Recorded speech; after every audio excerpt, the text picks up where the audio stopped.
Welcome to episode number 70 of 100 Plus, an overview of 100 of the most important people, events, and ideas of the last 2,000 years. This is a survey of the forces and factors that have shaped today's world, Western civilization, the Christian faith, and you.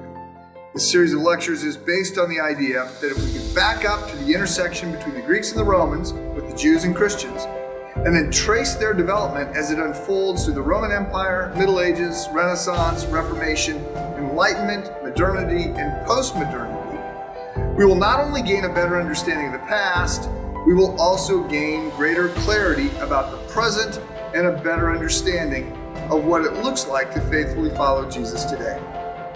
In this lecture, we focus on the first of the four men I have set aside as those who rule from the grave.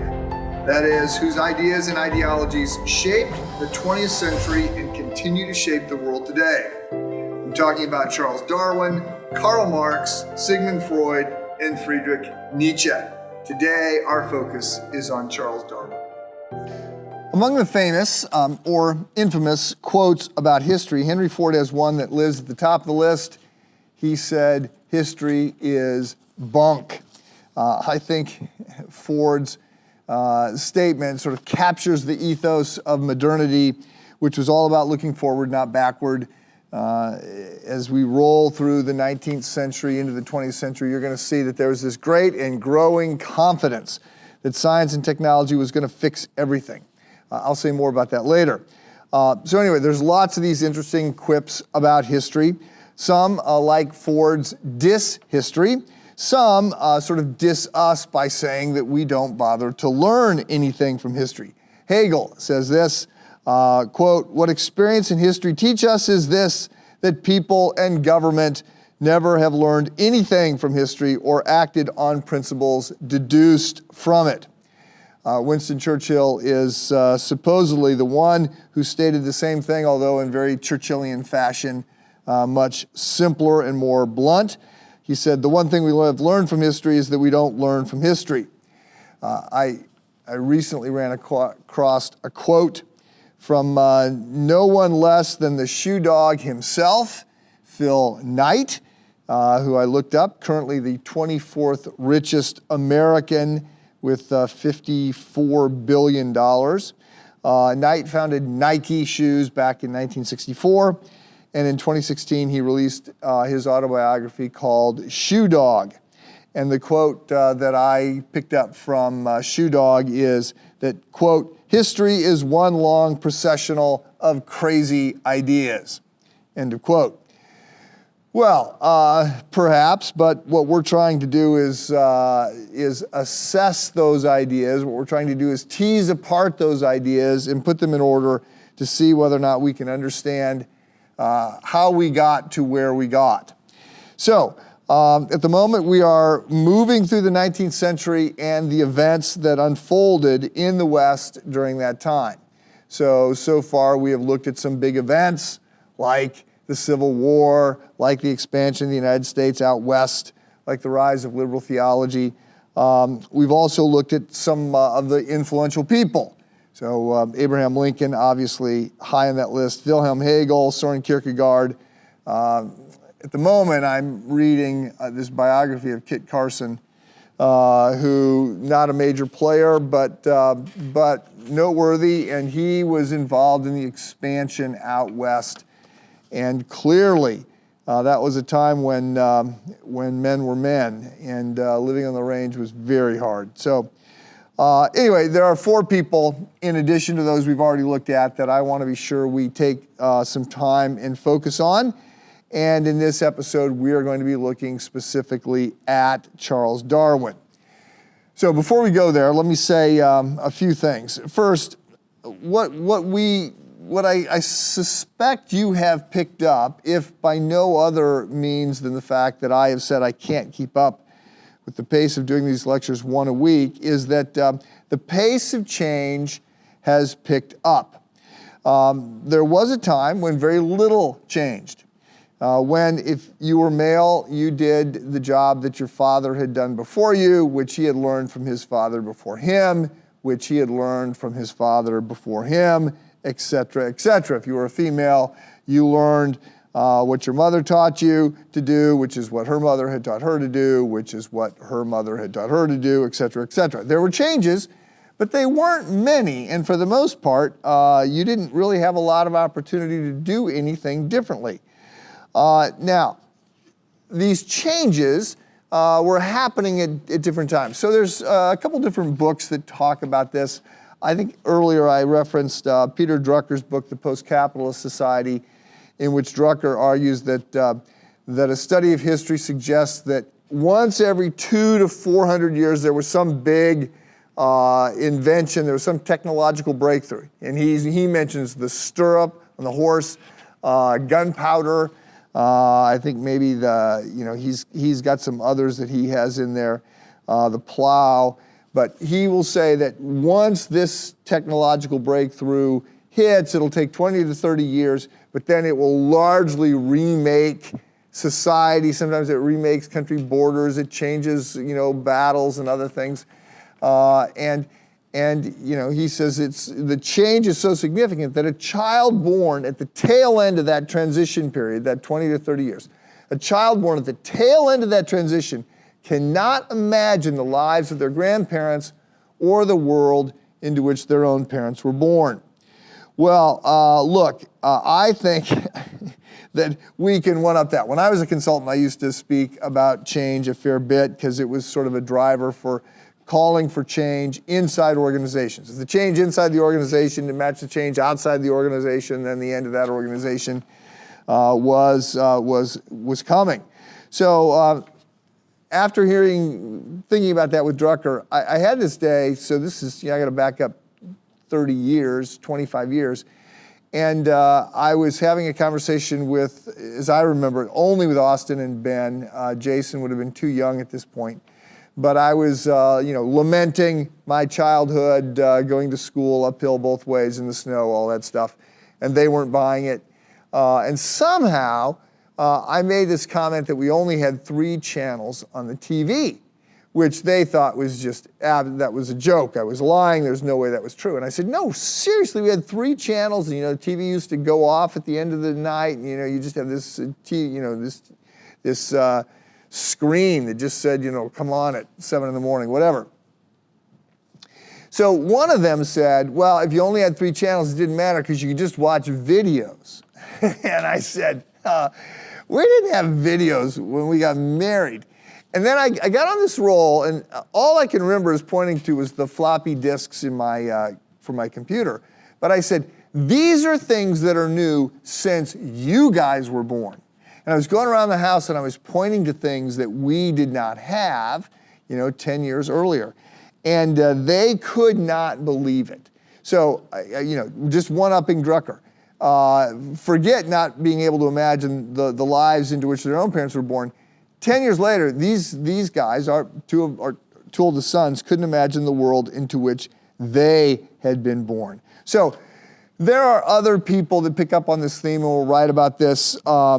These cycles of change. We get some of that with Samuel Huntington, who wrote in the late 90s the book Clash of Civilizations, in which he talked about the fact that the coming disruption was going to be cultural and religious, not economic, and or national necessarily. And there was a lot of pushback on this book. I think it was in '96. But then and Huntington was a Harvard political economist or something like that. And Huntington's book became quite the rage after 9/11, when it became obvious, oh yes, culture and religion and these other things are profoundly shaping the world. Well, he has an earlier book in which he had said that he saw disruption every 70 years. And he said, if I'm right about this, the next disruption, the next time society will be particularly upside down will be the year, drum roll, that's not a good drum roll, it'll be the year 2020. So Will and Ariel Durant write a little bit about this. I've been rereading their book, The Lessons of History, which is the little thin book they wrote after they wrote The Story of Civilization. So The Story of Civilization is the 11-volume work that I don't know, I've been to a garage sale in a long time. It used to be you could find them in garage sales. Lots of people bought them, nobody read them. I have one friend who read all 11. I have not, but I read this Lessons of History about 30 years ago and went back to it and was sort of amazed by a couple things. Amazed at how sort of wonderfully the Durants write. I mean, they just have their word, the cadence of their words, the power of their metaphors was really strong. I also was shocked to read their chapter on race. I remember when I read this book 30 years ago, wincing a little bit. There's no little wincing now. I felt like I was going to be canceled just for reading the chapter. But to the broader point here, they talk about these periods of change that take place.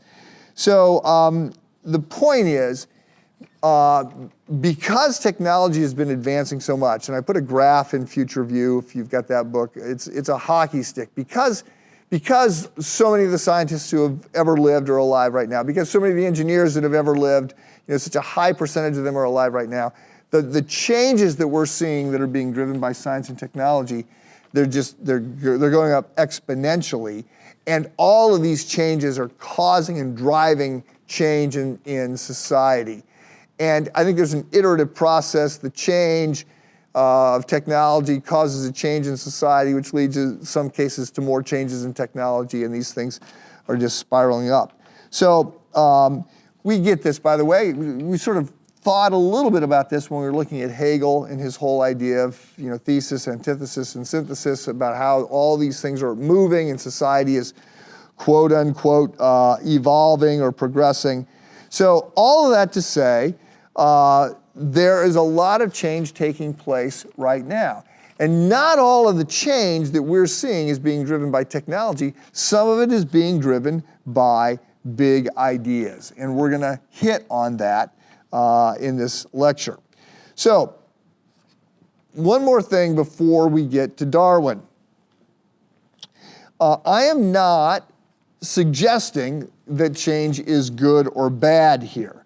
I think some of you perhaps think that I think change is good. Some of you perhaps think that I think change is bad. I understand why you might think that, because in some cases I do think it's good, in some cases I do think it's bad. Generally, conservatives, and I'm right of center certainly, generally conservatives are those who want to slow change down because they don't always know where it's leading and don't think that we have a good understanding of the unanticipated consequences of change. And of course, the people who drive change generally, because change tends to go, the evolution of society tends to go more to the left, so you have it being progressives, almost by definition. The idea of progressives is that they want progress, they want change. So culture wars, both sides tend to blame the other. The group that tends to be agitating for change are the progressives. And so, look, I think in some cases the changes that are being agitated for are good and right and just and important. And in other cases, perhaps, they're not. So it's all very complicated. All of that to say, I'm all over the page. I want you to understand that as we are moving through the 19th and into the 20th century, the pace of change picks up. So there's more change in more issues, and it has an exponential feel. And some of these changes are being driven by technology, but some of these changes are being driven by ideas. And so finally, as we get to Darwin, we get to some one of the guys whose ideas are going to be driving a lot of change. I think Marx does the same thing, Freud does the same thing. Nietzsche, I would put in a little bit different category. We'll talk about this when we get to Nietzsche. He's more sort of talking about what's going to happen than he is advocating. He advocates for sure, but I'm not sure his ideas are all that new. So we now turn to Charles Robert Darwin, who was a 19th century English scientist. You see him listed as a naturalist, as a biologist. I've seen him listed as a geologist. I think biology mostly. though clearly his footprint on society is bigger than biology, bigger than any single discipline. And his, just looking ahead, his impact is not simply going to be in the hard sciences. He's going to have an impact on the social science, sociology, and this whole putting into society the whole idea of social Darwinism and the changes and survival of the fittest and what that looks like and how some will use that to fuel capitalism and other things. So Darwin was born in 1809. He lives until he's 1882, and he's best known for advancing the theory of evolution. So for the record, he's not the first person to articulate this kind of a theory. We can find vestiges of it all the way back with Aristotle. And you have Charles Darwin's grandfather writing a book that has some evolutionary principles in it a couple generations before Darwin comes along, before Charles Darwin comes along. But he gets most of the credit for it, and that's in part because of his discovery or his explanation of the whole idea of natural selection as the means that sort of drives evolution forward. So his idea is that changes are going to happen in a species through random mutation. Some of these changes will have an advantage to them. That advantage is going to provide them with some opportunities. They're going to be selected to mate. They're going to be more likely to be able to mate, to pass down their DNA, and so you're going to see that mutation is going to move forward. I think he develops this idea when he is in the Galapagos Islands and looking at finches. And he sees that different finches have different kinds of bills. Some, he argues, have bills that have evolved to be long, that are good for digging in the bark to get grubs out of trees. Others at different islands have bills that are shorter but stronger, and they're better prepared to crack nuts for the birds to eat.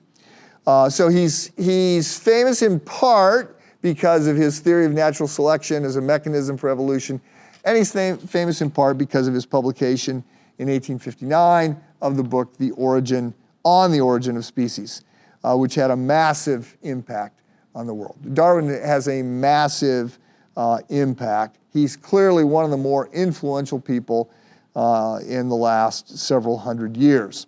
So I want to talk about his theory and its impact in a minute, but let me give you a little bit more biographical information. So Darwin grew up in a wealthy family. His dad was a doctor, and his dad sort of alternated back and forth between the Unitarian Church. So Unitarian, again, there's one God in one person, not Trinitarian, one God in three persons. Sort of bounces back and forth between Unitarianism and Anglicanism. And Charles Darwin was described, one of the books I was looking at, as a, quote, muddled theist. So Charles Darwin enrolls in medical school at the University of Edinburgh, and that does not hold his attention. He's not doing well, so his dad pulls him out and sends him to Cambridge. And there, by the way, I've been to Cambridge a few times for sabbaticals. There is a Darwin College at Cambridge. He was not at Darwin College. It wasn't there at the time. He was at Christ College, and there he was studying biology. He was quite into marine invertebrates and beetles. And here I should give a shout out to an unnamed fraternity brother who once tried to impress a girl. He was taking classes at Harvard during their summer enrollment, which is open to anybody. He had gone to Harvard. He was trying to impress a girl. She asks him what his major is, and he says, science. Okay, there is no science major. So that didn't go over, so he quickly said biology, and then in order to sort of reinforce this, he said human invertebrates, which could be, in retrospect, could be like a political science degree. I mean, I think there are certainly politicians we know that appear to be human invertebrates. Figuratively speaking, they have no spine, but there are no human invertebrates. An invertebrate has no backbone. So anyway, it didn't go so well. But we don't bring it up much every time we get together, and now on this podcast. So anyway, he is studying marine invertebrates and also beetles. In 1831, he famously signs up to join the HMS Beagle for a 3-hour tour. I'm joking, it's supposed to be a 2-year tour. It turns into a 5-year tour. He is commissioned to help them map coastlines. And so they spend 5 years sailing around. The most famous part of this is when he is at the Galapagos Islands. And that's a major, this whole time on the HMS Beagle is a major pivot point in his life. It's during this time he is going to start to develop, more specifically, his theories about evolution and natural selection. He is going to gain prominence in the scientific community because he collects lots of samples, and he's sending them back to Cambridge, and then he's asking people to catalog them for him. And then when he gets back after 5 years, he publishes his notes, The Voyage of the Beagle, and that's going to sort of elevate him to being a scientist of some status. It won't be, by the way, for another 20 years or so before he publishes his book On the Origin of Species. So as I step here into the theory of evolution, let me note that there is a fair bit of controversy around this theory. There's also some confusion around Darwin and his thinking about this. I sort of expect I'm going to maybe not make people mad, disappoint some people, confuse other people. I just expect that I have all kinds of people listening with all kinds of reactions to this. Perhaps some young earthers for whom Darwin has no purchased power. Others who are old earth creationists or day-age theory or whatever, probably have some theological evolutionists and some atheistic evolutionists. I know I have some atheists that are listening to this. They have told me so. And passions on this topic run high for a number of reasons. For starters, the implications of the theory of evolution are huge. If we've been made in the image of God, like if we're created in the image of God, and there is a God, then that has all kinds of implications for us in terms of what's expected of us, what happens when we die, all of that. If we were not created, if God has no hand in the process of human life, right, then that obviously has a profound effect in the other direction. So it's just worth as a side note to be aware that when Darwin's book comes out on the origin of species, there is a sense in which it's the first real moment that you can be an atheist and you have some explanation for life. Before that, how did we get here? You sort of said, well, we got here from God, and we don't have any other explanation for it than that. Now, since then, there is another theory. So I only know of 3 theories about how life exists here on planet Earth. One is that God is behind it. 2 is the principle of atheistic evolution. And the third is what Francis Crick came up with. Francis Crick is won a Nobel Prize with Watson. They are the DNA guys, the double helix guys. I have visited at Cambridge. I visited the pub. There's a little plaque on the wall where they made their announcement to all the other professors and students that were there, were explaining their idea of the double helix. And Crick famously So a distinguished Nobel laureate in biology, biochemistry, he famously said evolution could not happen on this, third rock from the sun. It's not old enough. And so but he's not going to God. What he advocates is that there are other parts of the solar system that are older, and they seeded life on Earth. So that's called directed panspermia. And so when this idea comes out, and to date, the theory of evolution has religious zeal behind it, because it is an explanation and a justification for life and worldviews.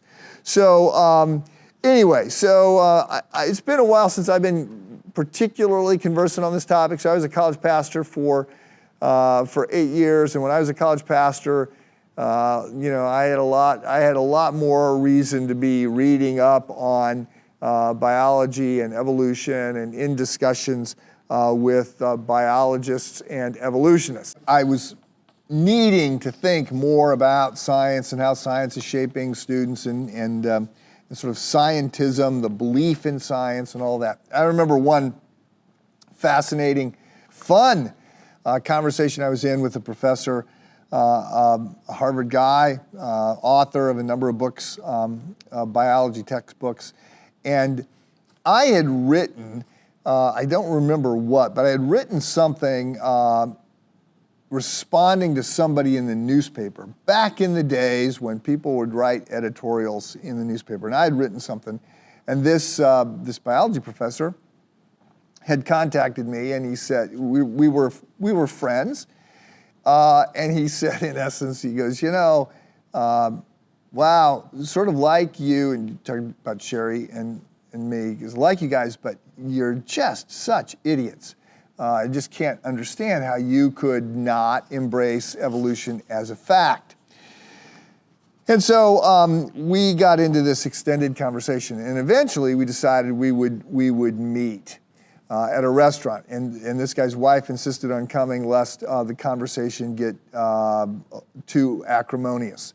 But it didn't. It was great. But so I was trying to make the case that evolution is not a fact, it's a theory, and it's got flaws, it's got problems, it's got challenges, and that there has to be a God.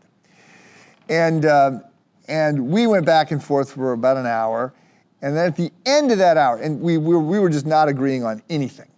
It was good-natured, it was fun, it was fine, but we were not agreeing on anything. And then at the end, I remember saying to him, sort of in exasperation, I said, so you believe, I go, let me just get this right. You believe that there somewhere is a lizard running around on an island, and that through a series of random mutations, dumb luck changes because of, radiation from the sun or other things, that there's a mutation. And that although 99.9% of mutations are bad things, it's like, the mutations are sickle cell anemia and other things that sort of make human life more challenging, that these mutations are good. And that there's going to be these random mutations in where this lizard its bones are going to hollow out, and its middle finger is going to grow to be 6 feet long, and it's going to develop skin on under its arms, and its teeth are going to fall out, and it's going to form a beak, and it's all these things are going to happen by complete random chance. And then one day, one of these reptiles is going to run and jump off a cliff and fly and have these competitive advantages. And I go, that's what you believe? And he said, yes. I believe that, and he goes, and I am in awe that it happened. I just can't, it's just so shocking that it happened. He goes, I have great sense of wonder and awe. He says, as a matter of fact, he says, I have more awe that it happened than you have faith in God. And I said, I think I agree with that. Except I wouldn't use the word awe, I'd also use the word faith for you. You have more faith that this could happen than I have to believe in God. And then he said, faith, I have no faith. I don't have faith in anything. And I said, now it's a semantics game. I go, you had faith that when you sat in that chair, it was going to hold you up. You have faith that when you drive home, people know to sit on the right, also know to drive on the right-hand side of the road. You have all kinds of faith. That's sort of where it ended. So I used to be a lot more conversant in these conversations than I am at the moment. So I say all that to say, one of the things that I realize is that people are going to hear this particular conversation with a lot, perhaps, of strong convictions for a certain camp. There are some who are in favor of microevolution, but not in favor of macroevolution. There are some who want to, debate and discuss the fossil record. Some are big advocates of theistic evolution. They may insist on calling it intelligent design now. People want to talk about ongoing debates within the scientific community because there's lots of different ideas besides those that got advanced by Darwin. You've got, you've got the challenges that come, or the advocacy of a Stephen Jay Gould, the late professor at Harvard, who advanced the punctuated equilibrium discussion, arguing against phyletic gradualism. You got all these things, and I'm not your guy on this. But I do want to just set the story and the debate in a little bit of a historical context. I feel a little bit more comfortable if I stay in that lane. And I find that a lot of people do not understand the story very well. So Darwin's impact is profound. Again, I mean, he sometimes is equated with Galileo. And I think that's a very apt comparison. And it's apt for a couple reasons. One, Galileo's the guy that, sort of challenges the idea that the Earth is the center of the universe, the center of the solar system, the galaxy. And that's very unnerving. And he gets, the rap is that he gets attacked by the church for this, and he's, deemed a heretic and all that. And I gave a lecture on that already when we were talking about science, and said, slow down, not exactly what you think. But Darwin comes along, and he sort of challenges this idea that humans are at the center of life, right? That we're the pinnacle. And he just says, well, maybe temporarily, but we're no different than any other form of life in one sense, and there's a sense in which we have there's no reason to think that we have a soul or been made in the image of God. So there's that aspect of the comparison between Galileo and Darwin. But also, the story that is told is that Darwin goes and he's on this ship, the Beagle, and he travels around the world, and he develops the theory of evolution. He comes back to Europe, but he doesn't publish his papers, and he doesn't publish them. He doesn't publish on evolution because he fears the backlash of the church, and he's going to be branded a heretic. He's going to be whatever, ostracized and all these things. And so he does not come forward. And then eventually, after 20 years, he does come forward, and predictably, the religious community comes after him, and he's deemed to be a monkey. And there's that famous sort of picture, caricature of Darwin, a human, his face on a monkey's body, and that the scientific world embraces him with open arms because they're reasonable, and then sort of the culmination of this whole thing, that kind of a dialogue, the culmination of this is the Scopes monkey trial that takes place, in which evolution is challenged. So you've got this biology teacher, John Scopes, who's teaching biology, and he's teaching about evolution, and he is attacked, and he's drug out of the classroom, and he's ostracized. And then there's the trial that takes place, as there's a suit to see whether or not these ideas can be taught in the classroom. And you have William Jennings Bryan as the prosecutor coming after Scopes, and then you have Clarence Darrow, who's the open-minded, thoughtful one who is going to defend is going to defend Scopes against these charges. And by the way, there's a movie about this, came out in the 1960s, and in the movie, the pastor is just a mean, angry idiot, which sort of not unlike the way pastors get portrayed on most TV shows. Feel a little threatened by that, but oh well. I realize TV doesn't do a great job of getting lots of professions right, so anyway, you've got a real idiot as a pastor that is sort of mad and angry and, you know, all hellfire and damnation. And then you've got William Jennings Bryan, who's portrayed as sort of this, I don't know, he's a bit of an idiot himself, and he's sort of not a very principled guy, and he's going after everybody, and he's sort of controlled by the mob, and he's a bad actor, and he argues almost exclusively out of the Bible. And, you know, and he claims, he uses the Bishop Ussher date that the world was created 4004 BC on October 23rd at 9 a.m.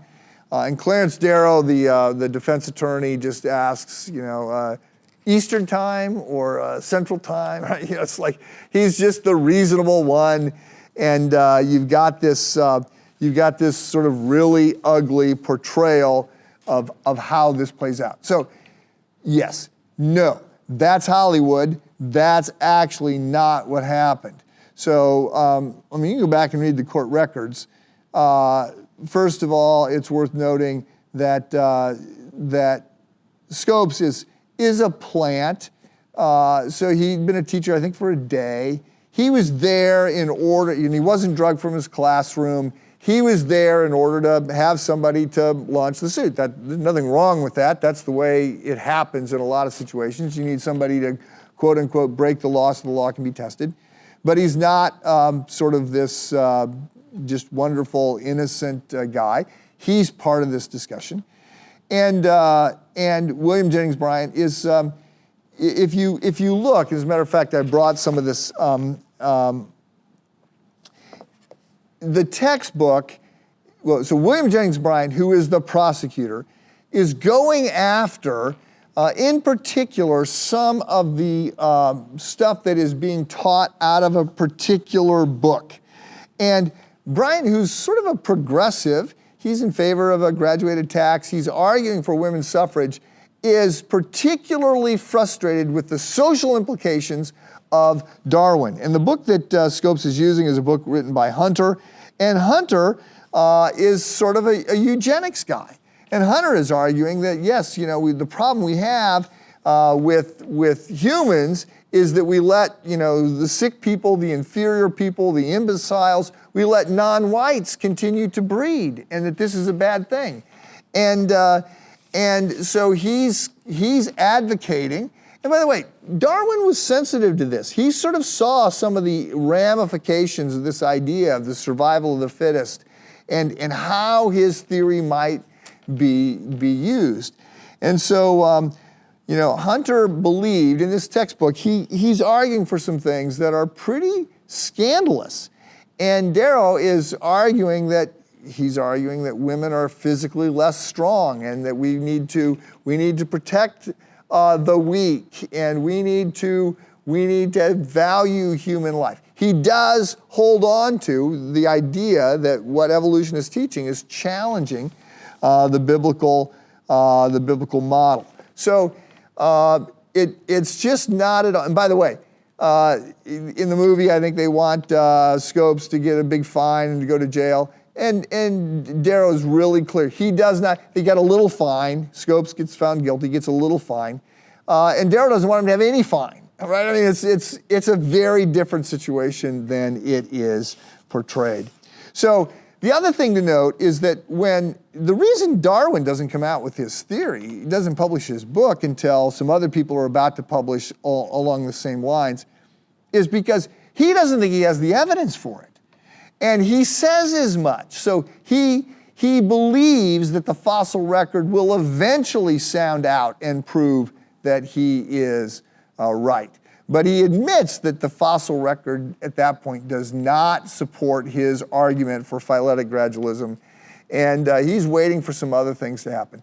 And indeed, when his book comes out, It is the scientific community that many scientists sort of challenge it because they don't think it has got nearly the kind of moxie that today many people think it has. So people sort of break into three camps when his book comes out. It sells out the first day. I think there's like 1,200 copies, and it sells out the first day because there is a demand, right? I want somebody to give me an opportunity that I don't have to believe in God. And so there is an audience for his book. So some people are excited about it right out of the gate. Many people reject it, either because of they think it's incompatible with their faith and their understanding of Scripture, or they just don't think the science is there. Some people sort of say, I just don't know. I don't have an opinion yet. I don't understand enough yet to know what to do with this. Some people then move into a third camp and they sort of find hybrid ways to sort of blend things together. So let me just remind you that the idea that Christians operate under is that God reveals himself and reveals truth in two ways. There is natural revelation of God and of other things. These things come through nature, and he is the author of nature, he is the creator of nature. And so there are things that you can learn by studying nature, and there are things that you can learn about the creator by studying the creation. Additionally, there are supernatural sources of revelation, and that would be things like the Bible. So Jesus Christ is the highest form of supernatural revelation. He is Hebrews chapter 1. He's the exact representation of the Father. He's the radiance of his glory and other things. And then you have not just the Word of God incarnate, Jesus, God in the flesh. You have the Word of God written. And so I believe that in the end, when all truth is known, we will find that there is no contradiction between what the Bible teaches and what we learn from nature or from science. So, just a couple other things here. When it comes to studying Darwinism, I think you got to be really tuned in. Some people use the term to describe evolution in its entirety. Other people are much more specifically dialed into what Darwin taught. And that obviously was 150 years ago, so there have been a lot of changes to that. By the way, his theory changed, so Darwinism has changed, again, depending upon how you're using that term. That's not a bad thing.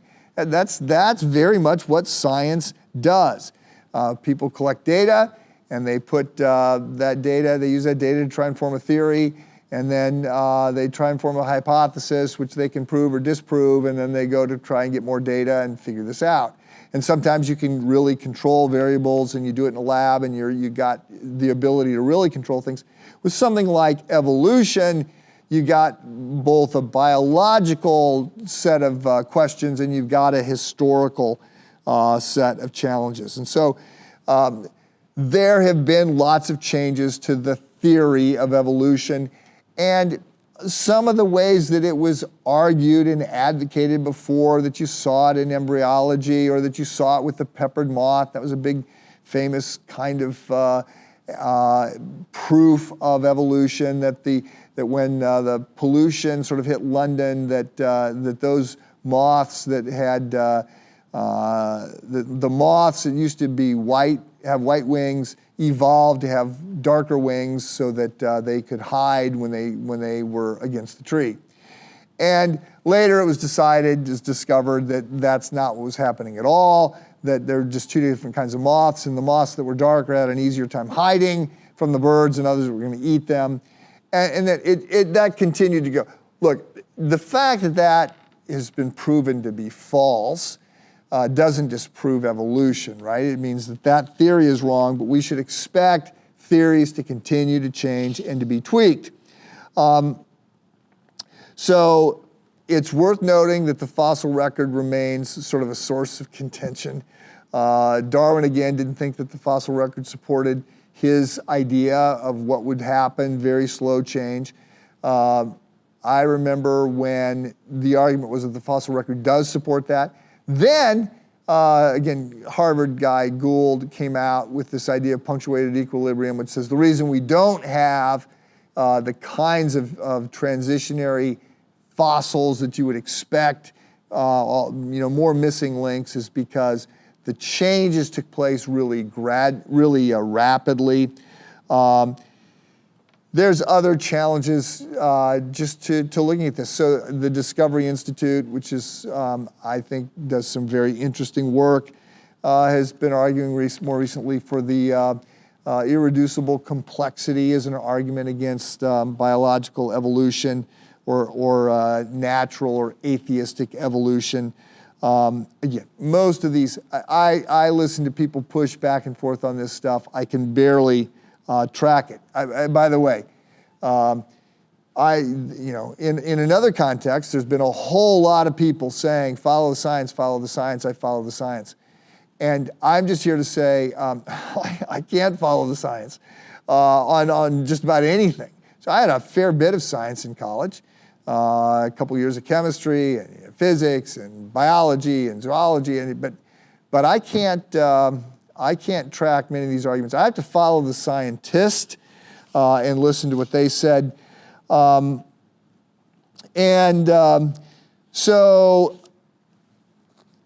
yeah, I guess that's about where I wrap this thing up. There is the key thing to take away from Darwin, again, because I'm not trying to adjudicate the scientific claims. The key thing I want you to pick up from Darwin is that as we're moving through the 19th century, there are these people, Darwin being one of them, Marx and Nietzsche and Freud, and there are others, who advance ideas that become ideologies, that become profoundly important in changing society, changing what people think, changing how people live. And they are significant, and they will play off of each other. We'll see next time, look at Karl Marx, and we will see that Marx is going to think a lot about Hegel, who we've already talked about in Hegel's dialectic.